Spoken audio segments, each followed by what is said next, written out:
জীবনের আরম্ভ থেকে জীবনের শেষ পর্যন্ত হলো একটা যাত্রা। আর এই যে যাত্রা, সেই যাত্রা পথের মাঝেও আমরা অনেক নতুন যাত্রা নির্ধারিত করি, অন্য অনেক লক্ষ্য লাভ করি। এবার প্রশ্ন হলো যে লক্ষ্য বেশি গুরুত্বপূর্ণ নাকি যাত্রা? কেউ বলবে লক্ষ্য বেশি গুরুত্বপূর্ণ, কারণ তার জন্যই আমরা এই যাত্রা স্থির করি। কেউ বলবে যাত্রা বেশি গুরুত্বপূর্ণ, কারণ এই যাত্রা পথে চলতে চলতে আমরা অনেকগুলো শিক্ষা লাভ করি, কর্ম করার জন্য অনেক দিশা খুঁজে পাই। এবার লক্ষ্য এবং যাত্রা এই দুই গুরুত্বপূর্ণ, কিন্তু আরো একটা তথ্য আছে অত্যন্ত গুরুত্বপূর্ণ, যেটা বুঝে নেওয়া খুব প্রয়োজনীয়। আর সেটা হলো আপনার জীবন সাথী। সেই সাথী যে জীবনের সব পদক্ষেপে আপনার সাথে চলবে, আপনার সাথে থাকবে। সেই ব্যক্তির মধ্যে যদি করুণা থাকে, ভালোবাসা থাকে, তাহলে সে আপনাকে সাহায্য করবে, আপনার জন্য আপনার লক্ষ্য নির্ধারণ করবে, আপনাকে জীবনে একটা উচ্চ স্তরে নিয়ে যাবে। কিন্তু যদি সেই ব্যক্তি এর বিপরীত হন, তাহলে কোথাও না কোথাও তাকে পেতে পেতে, তার সাথে থাকতে থাকতে আপনি নিজের লক্ষ্য ত্যাগ করে দেবেন। তাই পথ এবং লক্ষ্য এই দুই নির্বাচন করুন, কিন্তু যখন আপনি জীবন সাথী নির্বাচন করবেন তখন কিছুটা সাবধানে, না হলে আপনার অভিজ্ঞতা সুখময় নয়, অত্যন্ত দুঃখজনক হতে পারে। আসুন আমার সাথে ভালোবেসে বলুন, রাধা রাধা। সকলের মন আনন্দে ভরিয়ে তোলে কোকিলের মধুর স্বর, কিন্তু এই মধুর স্বর আমরা বর্ষাকালে শুনতে পাই না কেন? তার কারণ কিন্তু এটা নয় যে বর্ষাকালে কোকিল অসুস্থ থাকে, তা নয়। কোকিল সিদ্ধান্ত নেয় নীরব থাকার, কিন্তু এই সিদ্ধান্ত কেন নেয়? তার কারণ হলো ব্যাঙ। বর্ষার ঋতুতে অনেক ছোট ছোট স্থানে জল জমে, আর সেই কারণে অনেক ব্যাঙের জন্ম হয়। এবার ওই ব্যাঙগুলোর ধ্বনি এতটাই প্রবল হয় যে তাদের মাঝে এই কোকিল যতই মধুর সুরে ডাকুক না কেন, তার স্বর আমাদের কানে পৌঁছবে না। সেই জন্য ও সিদ্ধান্ত নেয় চুপ থাকার। আর এটাই হলো আমাদের জীবনে শিক্ষণীয় বিষয়। আপনি যদি এমন কোথাও থাকেন যেখানে আপনার আশেপাশে মূর্খ মানুষ আছেন, তাহলে সেখানে চুপ করে থাকাই হলো সবথেকে শ্রেষ্ঠ সিদ্ধান্ত। কারণ ওই মূর্খদের চিৎকারের সামনে কেউ আপনার জ্ঞানের কথা বুঝতেই পারবে না। সেই জন্য সেখানে চুপ করে থাকুন। পরবর্তীতে গিয়ে যেমন এই ব্যাঙের ডাক, এটা শান্ত হবে আর তারপর থেমে যাবে, ঠিক তেমন মূর্খদের সময় একটা নির্দিষ্ট কালের পর গত হয়, আর তারপরে আসে বিবেকবানদের সময়, আপনার সময়। শুধু ধৈর্য ধরুন। আসুন আর আমার সাথে ভালোবেসে বলুন, রাধা রাধা।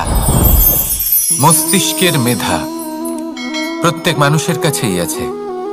এর বর্গীকরণ করা সম্ভব তিনটি স্তরে: নিম্ন, মধ্য এবং উচ্চ।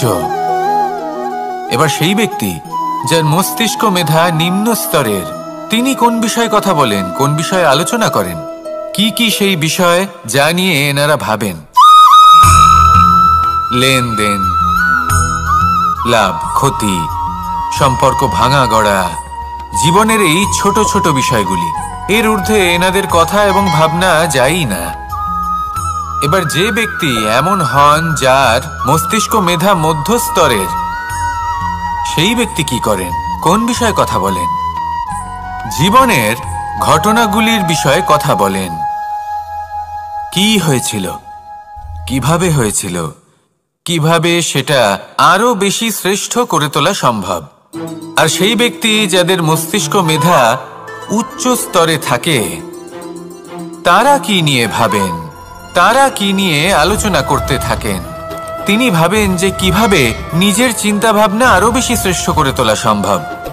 তিনি ভাবেন যে কিভাবে আমরা নিজেদের অপগুণগুলিকে দূর করে দিতে পারি, কারণ সেটা করতে পারলে জীবন আপনা থেকেই শ্রেষ্ঠ হয়ে উঠবে। মস্তিষ্ক মেধা আমাদের সবার কাছে আছে। এবার আমাদের এটা বেছে নিতে হবে যে কোন স্তরটা আমরা আপন করতে চাই। যদি আজকের এই মুহূর্তে আপনি নিম্ন স্তরেও থাকেন, তাহলে তা মেনে নিন, চিন্তার কোনো বিষয় নেই। এখনো চাইলে আপনি উচ্চ স্তরে পৌঁছতেই পারেন। সেটাই বেছে নিন জীবন শ্রেষ্ঠ করে তুলুন আর আমার সাথে ভালোবেসে বলুন, রাধা রাধা। এই সংসারের প্রত্যেক মানুষ কোনো না কোনো স্থানে অবশ্যই যান, অনেক অনেক স্থানে তাদের যেতে হয়। এবার এমন কিছু মানুষ আছেন যারা সেই স্থানে হয়তো কখনোই যাননি। উদাহরণ হিসেবে বলবো, কিছু মানুষ আছেন যারা মন্দিরে যান, চিকিৎসালয়ে যান, কিছু মানুষ কারোর কারোর বিবাহ উৎসবে যান, আবার কিছু মানুষ আছেন যারা নাস্তিক হন এবং কখনোই মন্দিরে যান না। কিছু মানুষ অসুস্থ হন না, তাই চিকিৎসালয়ে যেতে হয় না। এমনও কিছু মানুষ থাকেন যারা সামাজিক উৎসব থেকে দূরে থাকাটাই পছন্দ করেন। যে কোনো মানুষ হোক, যা কিছুই তার চয়ন হোক না কেন, প্রত্যেক মানুষকে একটি স্থানে অবশ্যই যেতে হয়। এমন একটি স্থান আছে, সেই স্থানের নাম হলো মৃত্যুদ্বার। এবার এটা আবশ্যক নয় যে ঠিক মৃত্যুর পরেই আপনি মৃত্যুদ্বারে পৌঁছে যাবেন। এমন অনেক মানুষ আছেন যারা মৃত্যুর পূর্বেই মৃত্যুদ্বারে পৌঁছে ফিরে এসেছেন, আর তারা অনুভব করেছেন যে এই সংসারের সময় চক্রের সম্মুখে তাদের অস্তিত্ব কতটা ক্ষীণ। ওনারা এই কথা বুঝে গেছেন। বড় বড় জ্ঞানী মহান ব্যক্তি ছিলেন, তারা এসেছেন, কর্ম করেছেন এবং শেষে তারাও মৃত্যুদ্বারে প্রবেশ করেছেন। অবশেষে তারাও পঞ্চমহাভূতের সাথে মিলিত হয়েছেন। তাহলে আপনার কিসের এত অহংকার? এই জীবনে কেউ অমর নন। জীবনে কতদিন আমরা বাঁচবো এটাও আমরা জানি না। তাই এই জীবন যাপন করুন। এই জীবনের প্রত্যেক মুহূর্ত এমনভাবে যাপন করুন, এই কথা মাথায় রেখে যে যে কোনো মুহূর্তে আমাদের মৃত্যুদ্বারে প্রবেশ করতে হতে পারে, তাই না? আসুন আর আমার সাথে ভালোবেসে বলুন, রাধা রাধা।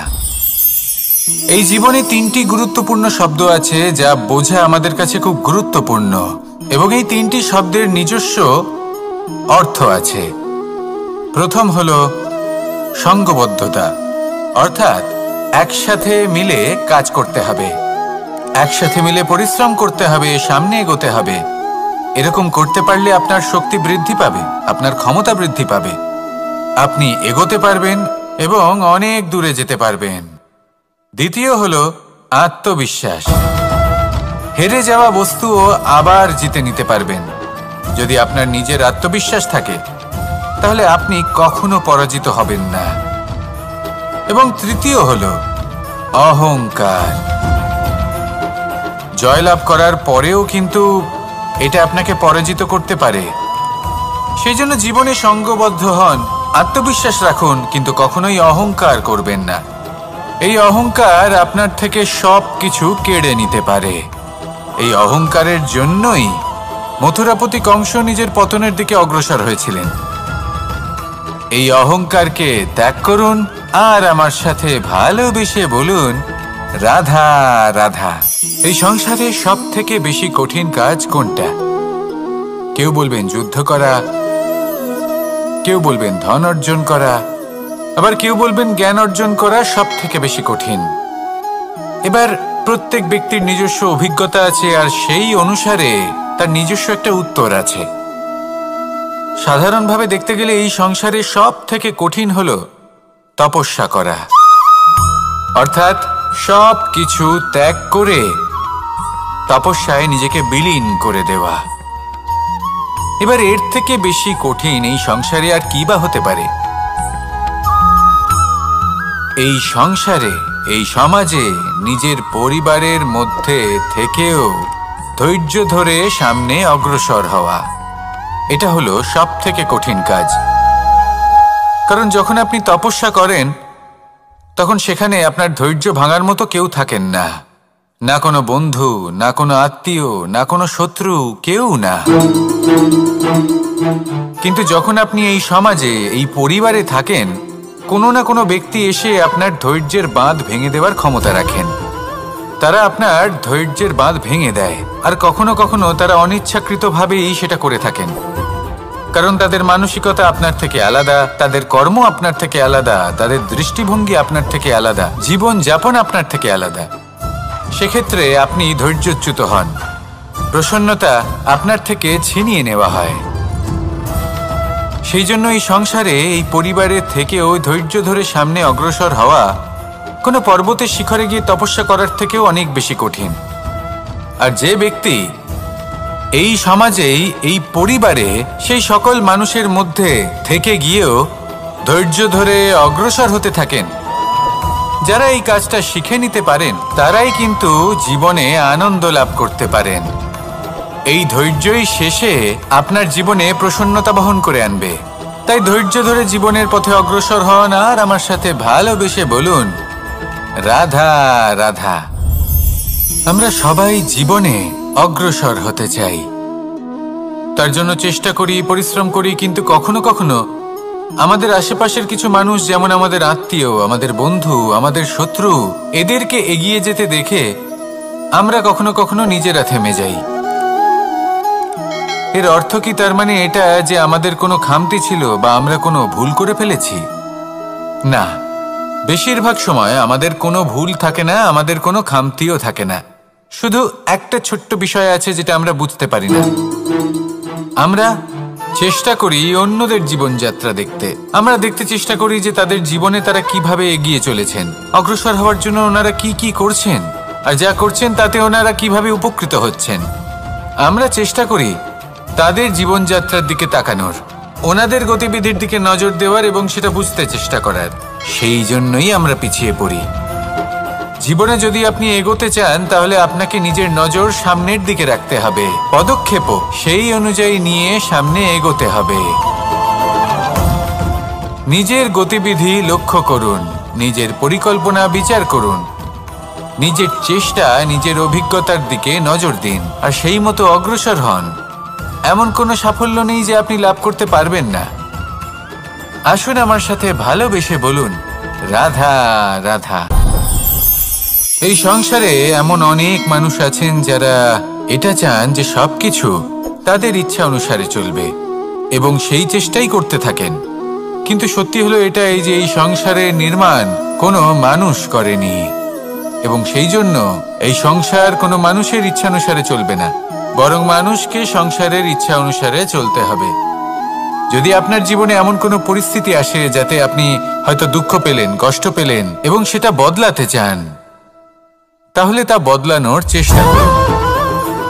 যদি অসফল হন তাহলে আবার চেষ্টা করুন, নিরন্তর চেষ্টা করুন। কিন্তু যদি না করতে পারেন তাহলে মেনে নিন যে এই পরিস্থিতি বদলানো সম্ভব নয়। সেই পরিস্থিতিকে বদলানোর চেষ্টাকে ত্যাগ করে দিন। যদি চান তাহলে সেই পরিস্থিতি থেকে দূরে চলে যেতে পারেন, কিন্তু নিজেকে প্রসন্ন রাখুন। আপনার এই শরীর, এই মন, এই জীবন আপনি লাভ করেছেন, তাই আপনার কর্তব্য হলো নিজের যত্ন নেওয়া, নিজেকে প্রসন্ন রাখা। আপনি যদি নিজেকে প্রসন্ন রাখেন তাহলেই এই সংসারকে আপনি প্রসন্ন রাখতে চেষ্টা করতে পারবেন। তাহলে প্রসন্ন থাকুন আর মনে এই প্রসন্নতা নিয়ে বলুন, রাধা রাধা। এই হাঁড়িটাকে দেখুন, এই হাঁড়িটা মাটি দ্বারা নির্মিত আর এই বস্তুটি আমার খুবই প্রিয়। ছোটবেলায় মা এই হাঁড়িতেই মাখন বানিয়ে রাখতেন, কিন্তু যেই আমি সুযোগ পেতাম আমি সেই হাঁড়ি ভেঙে সমস্ত মাখন খেয়ে ফেলতাম। কিন্তু আমার মনে হয় একটা বিশেষ ব্যাপার আছে, যখনই এটার মধ্যে মাখন রাখা হতো তখন মাখন ঠান্ডা হয়ে যেত। আর আমি ভাবতাম এটা কিভাবে সম্ভব হতে পারে, যেখানে এটা নিজেই নির্মিত হয়েছে আগুনে তপ্ত হয়ে। এটা নির্মিত হয়েছে এইভাবেই, কিন্তু এর ভেতরে সবই শীতল থাকে। এটা কিভাবে সম্ভব? এটা এই কারণে সম্ভব কারণ এই হাঁড়ি এমন কিছু জানে যেটা জানা আমাদের জন্য খুব প্রয়োজনীয়। যার জন্ম হয়েছে মাটি থেকে, যার ভবিষ্যৎ হলো মাটি, আর ভেঙে যাওয়ার পরে যা কি সেই মাটিতেই মিশে যেতে হবে, তার নিজের অন্তরে অহংবোধের উত্তাপ ধরে রেখে কি লাভ? এটাই হলো জীবনের একটি সার কথা, যেটা আমাদের সকলকে বুঝতেই হবে, শিখতে হবে, যাপন করতে হবে। আর যখন আপনি উপলব্ধি করবেন যে আপনি নশ্বর, যখন উপলব্ধি করবেন যে আপনার জন্মের আগেও আপনার কোনো অস্তিত্ব ছিল না আর মৃত্যুর পরেও আপনার কোনো অস্তিত্বই থাকবে না, জীবনে কোনো কিছুই আপনার ছিল না, আজও নেই আর না ভবিষ্যতে কখনো হবে, তখন আপনা থেকেই জন্ম এবং মৃত্যুর মাঝে এই যে সময় থাকে যাকে আমরা জীবন বলি, সেটা আপনি শান্তভাবে যাপন করতে শুরু করবেন। সেই জন্য জীবনে কখনোই অহংকার করবেন না, শুধু শুরু এবং শেষের কথা মনে রাখবেন। তাহলে আজকের এই বর্তমান শান্তিপূর্বক প্রসন্ন চিত্তে যাপন করতে পারবেন এবং এই মন প্রসন্ন হয়ে বলবে রাধা রাধা। প্রত্যেক মানুষ ভালো কাজও করেন আবার খারাপ কাজও করেন। যখন ভালো কাজ করেন তখন তিনি প্রশংসার পাত্র হন, যখন খারাপ কাজ করেন তখন তাকে নিন্দা করা হয়, কখনো অপমানও করা হয়। যখন কেউ ভালো কাজ করে তার প্রশংসা করুন, অনেক অনেক প্রশংসা করুন, অত্যাধিক প্রশংসা করুন। কারোর প্রশংসা করলে আপনার কোনো ক্ষতি হবে না, কিন্তু যদি কোনো ব্যক্তি খারাপ কাজ করেন বা তার কোনো ভুল হয়ে থাকে, যদি আপনি তাকে অপমান করে থাকেন, তার নিন্দা করেন, তাহলে একটা কথা মনে রাখবেন, সেই ব্যক্তি এই ঋণের কথা ভুলবে না, বরং সঠিক সময়ে এলে পরে নিজের স্বভাব অনুসারে এই ঋণ শোধ করবে।